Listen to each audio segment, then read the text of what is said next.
एक आदमी और उसकी पत्नी चिड़ियाघर घूमने गए। वो देखते देखते वो बंदर के पिंजरे के पास पहुंचे। वहां उन्होंने देखा कि एक बंदर अपनी मादा के साथ बड़े जोश से खेल रहा था।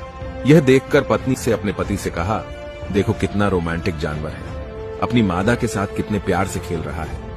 तब पति चुप रहा। तभी पति पत्नी आगे गए तो उन्हें शेर का पिंजरा नजर आया। वहां उन्होंने देखा कि शेर और शेरनी दूर दूर बड़े आराम से बैठे थे। खामोश शेर एक कोने में अकेला बैठा था, जैसे शेरनी का कोई अस्तित्व ही नहीं हो।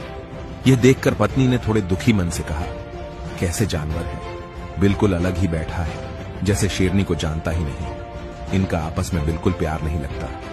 तभी पत्नी को एक पत्थर दिया और कहा, इस पत्थर को जरा शेरनी की तरफ फेंको। और जैसे ही पत्नी ने शेरनी की तरफ पत्थर फेंका, तभी शेर दहाड़ता हुआ अपनी शेरनी की रक्षा के लिए आगे आया। अब पति अपनी पत्नी को एक पत्थर और दिया और कहा, अब इसे बंदरिया की तरफ फेंको।